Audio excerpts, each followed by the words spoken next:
Your Excellency, on behalf of the county governments, I take this opportunity to express our gratitude for inviting us to participate in this conference. We appreciate your continued leadership over the last 6 months.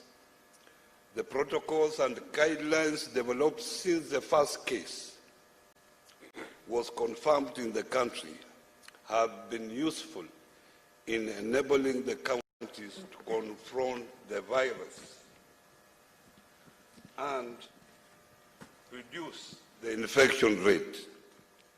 Kenya's efforts, as you are aware, has been recognized globally, and we congratulate you for your leadership. Today's conference is integral in the Kenya's COVID-19 journey. As we have heard from most speakers who are here during the panelists,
as at the outset, the county government had various gaps in key areas. For example, they had as little or no local capacity to produce PPEs. But today, there are counties who are undertaking local production of PPEs with the policy of Buy Kenya, Build Kenya. In March 2020, county governments had 56,328 health workers. Now they have 66,935, an increase of about 10,000. In March, county government in total had 162 ICU beds. Now they have 492. In March, our capacity to respond to emergencies had not been tested, but we now know that we can build in a record 19 days a facility to host 35 beds, fully equipped, as it happened in Murang'a. Your Excellency, the Council of Governors is documenting the county government story and journey about COVID-19, a publication that will be a must read for purposes of handling any future crisis. And thank you very much, Your Excellency, for giving us support for that document. The COVID pandemic crisis was in many ways a shock, which after a period of astonishment has caused an awakening to the inadequacies in the Kenyan society, but also to the opportunities available that you have not been paying attention to. Your Excellency, in conclusion, let me pose some questions that I believe we should continue to reflect on even after listening to the various speakers, especially after post-COVID period. The first question, what is the new post-COVID normality we are moving towards? The second question, what are the pitfalls that we should be aware of? I thank you very much. That's a statement from the Council of Governors. The Honorable Speaker of the Senate. Thank you very much. Your Excellency, the President and Commander-in-Chief of our Defense Forces, all protocols observed. On behalf of Senate, I also want to report that immediately we were confronted with this problem. We did form an ad hoc committee of 7 members who successfully worked on a bill, what we call the Pandemic Response and Management Bill, to give it such pandemics a legal framework in future, because I'm sure this is not going to be the last one. It was passed on 30th of June 2020 and forwarded to my brother, Speaker Muturi, in the National Assembly. I'm sure once they conclude and you are sent to it, that will give us a legal framework on how we should handle future challenges like the one we faced. And the committee also did make some recommendations, and some of them are the Act for the operationalization of the Micro and Small Enterprise Fund, which can assist those affected at such times. Then also government-backed credit guarantee schemes, so banks can be able to avail liquidity, especially to small-scale business people who are seriously affected. And of course, as Senate, we also did raise the red flag to the county governments whom we oversight that, it's during such times that a lot of rules are broken, especially in procurement. And that we really urge the county governments to ensure that they follow the law, because oversight will still continue even with or without COVID-19. So we'll continue, on behalf of Senate, we'll continue giving the necessary support to the executive and other arms of government whenever we are faced with such challenges. And I also want to laud on behalf of the Senate, Your Excellency the President, the ministers, and all who are involved in this, who are involved in sorting out the challenges that we are facing, and reassure you that we'll continue giving the necessary support. Thank you, Your Excellency.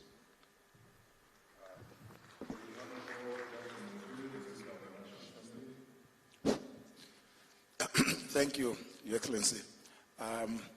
Just to appreciate the statements that have come from the various speakers that were spoken to us this afternoon, and to state that at the National Assembly level, and indeed as Parliament, we remain very focused about what policies we need to put in place.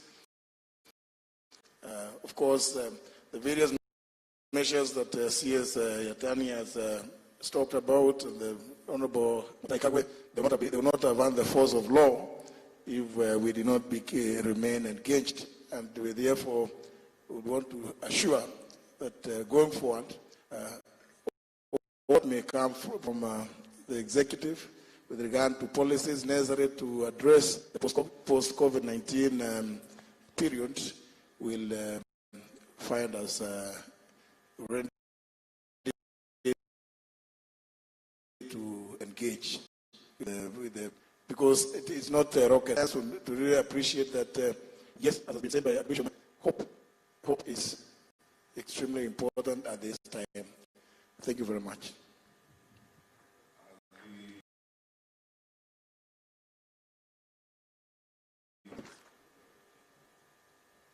Thank you, Your Excellency, President, and fellow leaders here. devastating as it has been, COVID has made us learn some lessons, quite a number of them. You will recall that when we had a few cases in the country,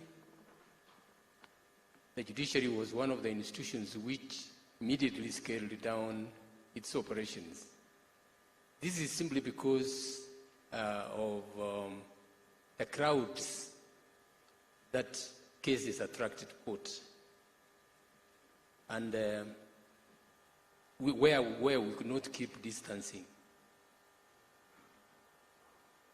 With that, we have come up with quite a number of innovations to be able to continue rendering services to wananchi. And what has come handy is the use of technology. The use of technology, as some other speakers have said, some of the applications we had not even thought of came handy. But I want to point out that there are still a few challenges we need to address as a nation. We are scheduled to have a conference of the National Council on Administration of Justice and review quite a number of things that we need to put in place so that we continue serving, because we don't know how long this pandemic is going to last.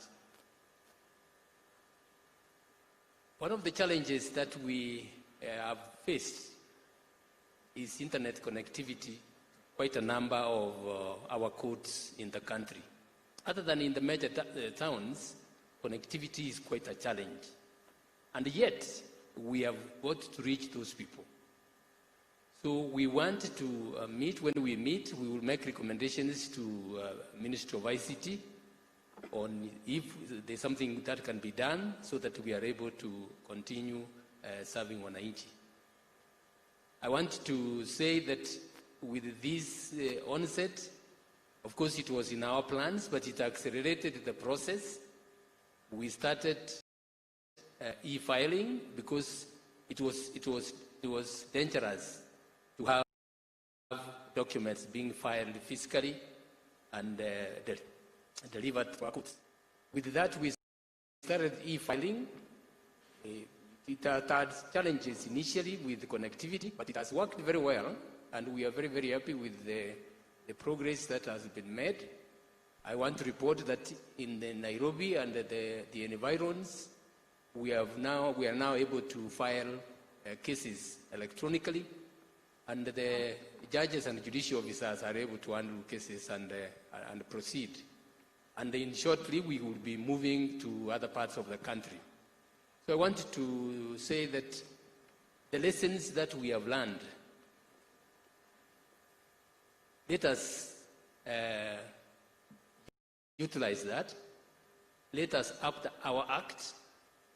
For instance, I learned that even the prisoners are very, very happy to have their cases heard while they are seated in prison. So we just need some very, very minor investment in that area to make it possible for the prisoners to connect to courts so that they don't have to be transported to court. And that will be a huge saving. So for me, what I want to say is that we have done fairly well in the circumstances, but I think we can still do better. If we can put our act together, all of us, we are going to be able to overcome this problem. And even after that,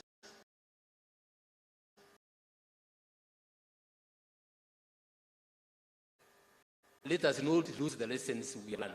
We have very few, for example, in the country who are required all over the country. With this, the lessons we have learned from the COVID pandemic, we are not going to require those people to travel to courts.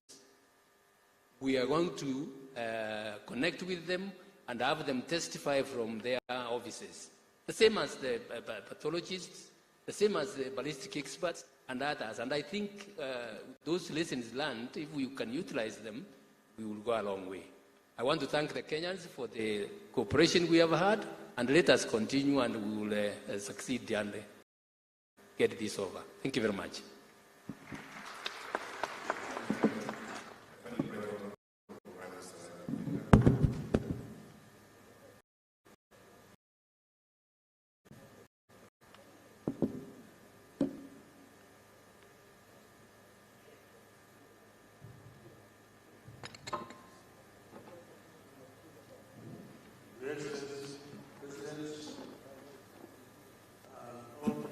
observed. I just want to begin first by saying that when this pandemic first broke out in China, then started traveling to Europe and the Americas, it was generally believed internationally that by this time it lands in Africa, there will be a disaster. That it will eventually end up like an African epidemic, like malaria, bilharzia, HIV, AIDS, and so on. But that has not come to pass. And I think we congratulate ourselves for having taken measures to ensure that Africa did not become the major victim of this pandemic. Here back home, we need to congratulate ourselves as Kenyans. I want to congratulate Kenyan people for their patience, their resilience, and caring toward each other. This has helped us to reach this far. Also, we need to convey our condolences to families who have lost their loved ones. And we say that may the Lord rest their soul in eternal peace. We also want to congratulate our medical personnel who have been very diligent in their service to our in a very risky line of duty. They have exhibited a sense of patriotism that is unique. Therefore, we need to congratulate them. Some of them have lost their lives in the process of trying to save lives of other Kenyans. We also want to congratulate the Ministry of Health under the leadership of my friend, Honorable Mutahi Kagwe, who has continued to guide this country, giving vital information to our people, what needs to be done during this period of time. They may not have been perfect, but nowhere in the world have they been in any country been perfect. So it's thank them. Then our religious leaders, who heeded the call by the government and shut the institutions of worship, whether they are churches, mosques, or temples. We know the kind of stress that this imposed on them. But then they also saw that they had a duty to protect the lives of our people.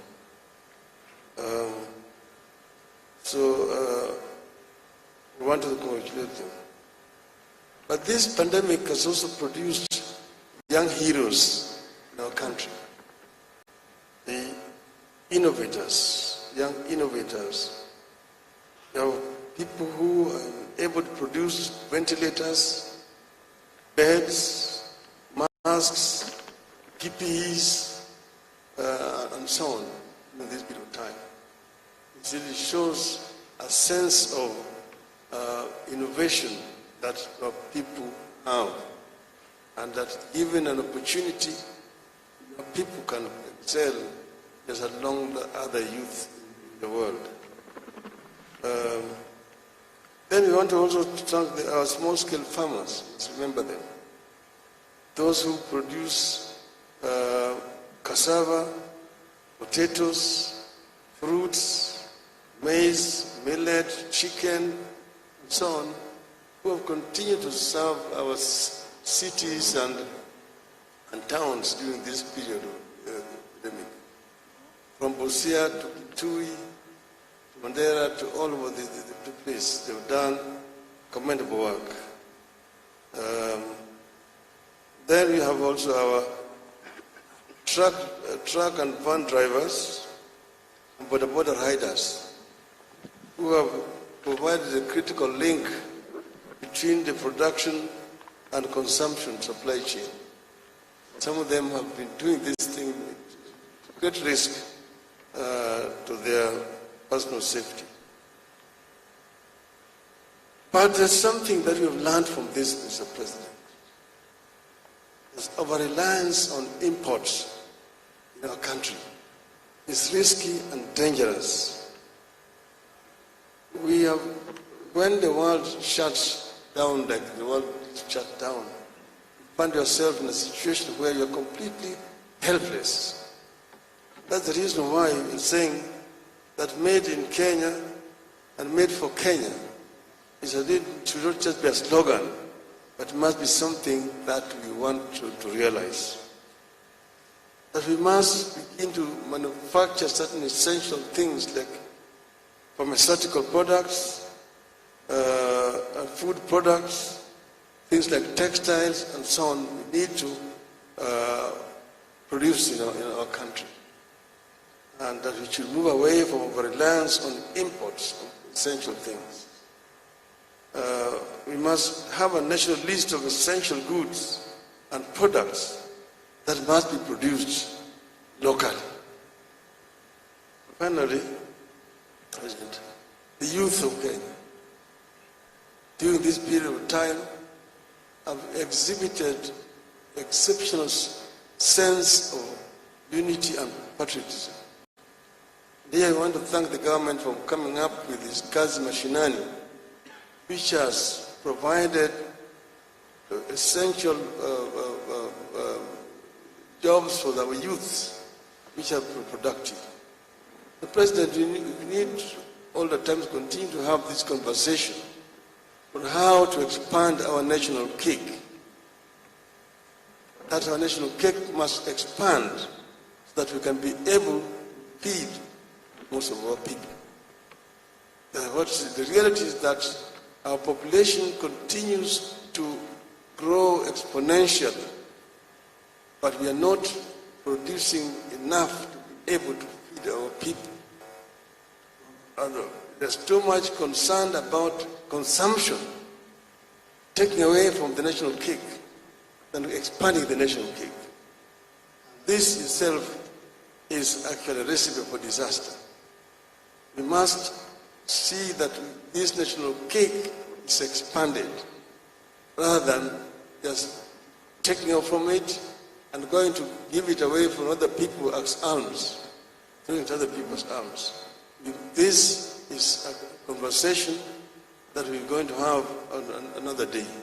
But I want to conclude first by thanking the government, the President, for leading from the front during this very difficult period. It has been very difficult to meet physically, like Honorable Ndavadi said, because we don't want the source of infection. It's been difficult, but I'm sure we will manage there, and I hope that we're going to continue to manage going forward. I thank you.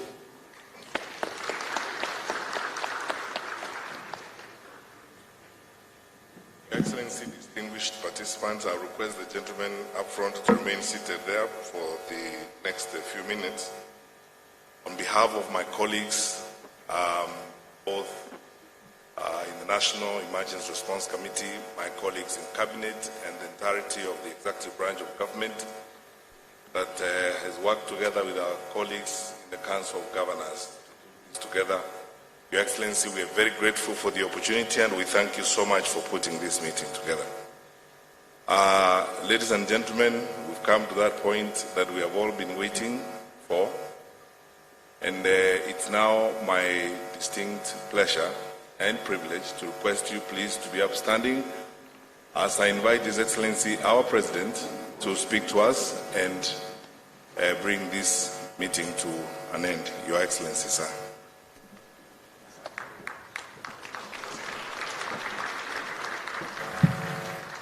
Thank you. Please be seated. Thank you very much.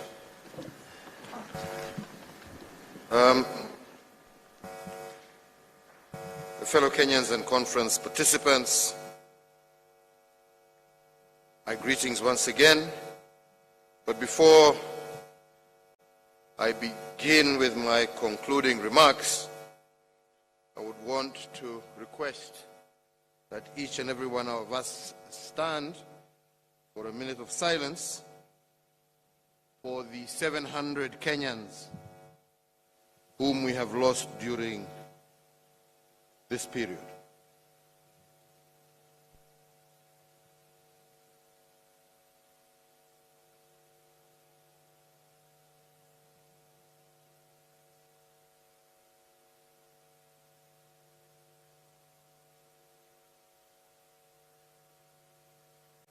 God give them eternal rest. Thank you very much.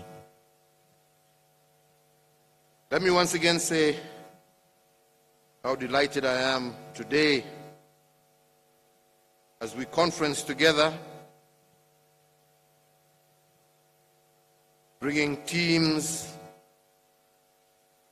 from across the country and across the different sectors, teams that have shaped our national response to the coronavirus pandemic. In your different capacities, either as leaders, clergy, technocrats, doctors, civil society, different experts, private sector, you have all helped the country navigate through the turns and twists of the corona crisis for the last 6 months and brought us within sight of safe harbor. Indeed, the panel discussions held this afternoon have highlighted both the hits as well as the misses in our national endeavor to flatten the infection curve, and overall, we have all demonstrated resilience in the face of tremendous challenge. I join all speakers and participants today in celebrating our gallant health workers and all our essential service providers for keeping the Kenyan flame burning bright. Today, we honor and salute them all and recognize their representatives who are in our midst at this conference. Asanteni sana kwenu nyote. Thank you very much. Ladies and gentlemen, even as we mourn for our compatriots whom we have lost to this disease, we are eternally grateful also to God for our survivors and the recoveries. Each death is undoubtedly a tragedy, but every recovery is also a story of heroic triumph. And I am confident that as a nation, we will stay the course for the remainder of this journey and reach our desired end. For your efforts, I want to once again thank each and every one of you collectively, as well as individually, on behalf of the people and the government of the Republic of Kenya, and indeed on my own behalf. Ladies and gentlemen, for the last 6 months, the country has been in a season of paradox. Since March this year, when we recorded the first COVID-19 case, it became necessary to shut down the economy in order to save it.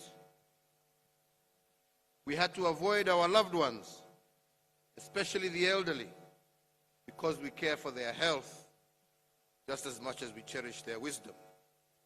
And it became necessary to withdraw our children from schools in order to secure their future. All this was a paradox, a conflict between the new normal and what we think the normal should be. Today, however, we face an even greater paradox. As we flatten the corona curve, it appears like victory is on sight. Yes, indeed, the COVID positivity rate has fallen from 13% in June to 7% in August, and now stands at 4.4%.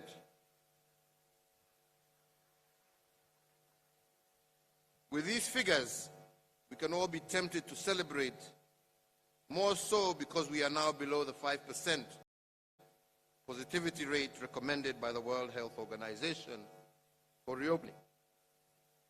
Yet these achievements are a paradox in themselves. And I say so because the greatest danger is always at that moment of victory. In fact, experience has taught us that we are most vulnerable and fragile at the moment where we think we have won. Indeed, as my brother, the Honorable Musalia Mudavadi said, I'm not saying this to belittle the achievements that we have made, but just, indeed, as he told us, only asking us to incline on the side of caution.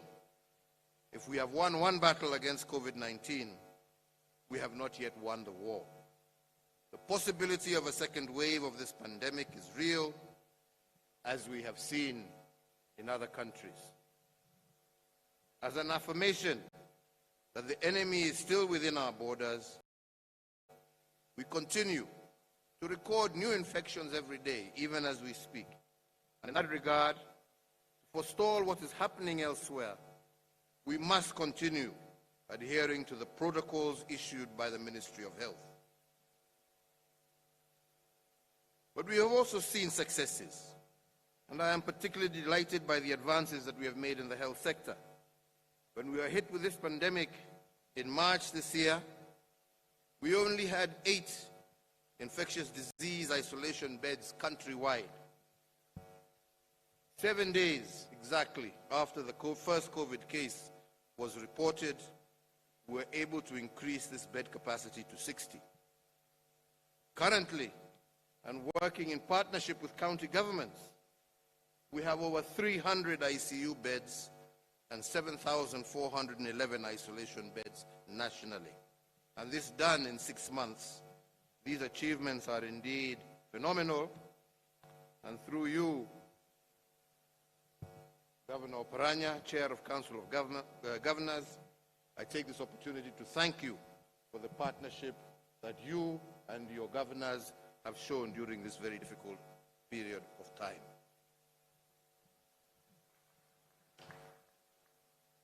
In fact, in this period of 6 months, we have actually installed more medical equipment than has ever happened since our country's independence.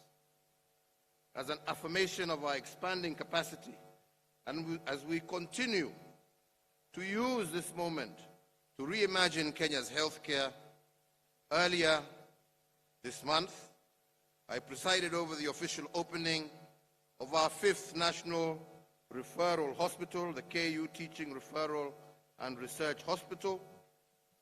The new facility is part of our national response for specialized treatment of chronic diseases, notably cancer and renal diseases, the twin diseases that have caused and wreaked havoc to many families across the nation. In that regard, once the KU Integrated Molecular Imaging Center is completed by March of next year,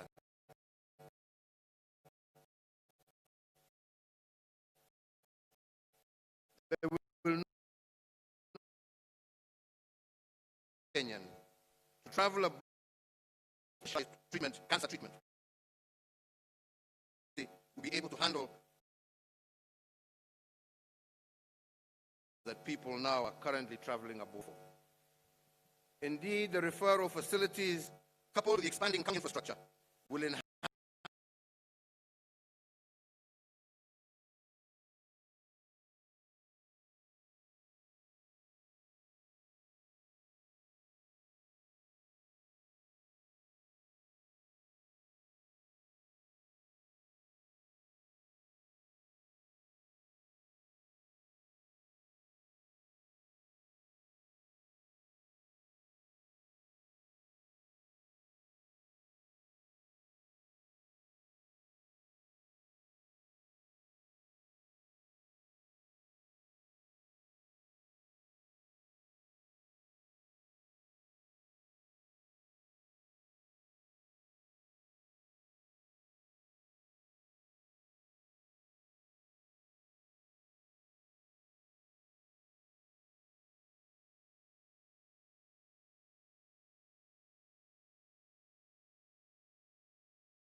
This is something most people have not actually noted. In the 6 months since we started the containment measures, crime has exhibited a 21% average decline, and traffic accidents have reduced by an average of 10%.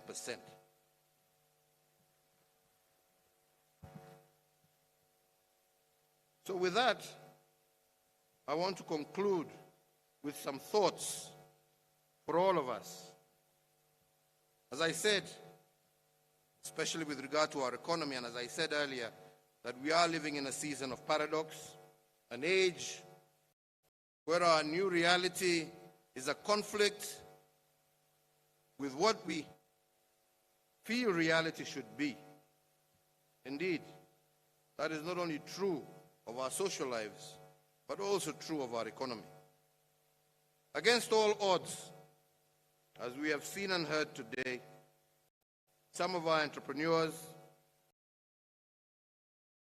have and reimagined the subsisting pandemic and created a new business reality that disorganizes the existing order at play. This is a new business model driven by innovators and makers of things. People who did not see danger in the COVID crisis, but actually saw an opportunity. Businesses that experienced shock from COVID, but bounced back better. But the question that this development begs is the following. If positive disruptions and innovations have mushroomed during COVID-19, how do we together support them as part of our resilience building strategy? How do we boost a small samosa delivery company known as Wow Eats, whose recipe is hundreds of years old, for instance? How do we encourage the Association of Women in Agriculture with their innovative work, especially amongst vulnerable, informal settlement women across the country? How do we assist this kind of people? During the first phase of this pandemic, we rolled out a series of economic stimulus packages, and today, in support of our small businesses and innovators, I also direct as follows. One, that the National Treasury considers retaining the VAT at 14% until the 1st of July 2021.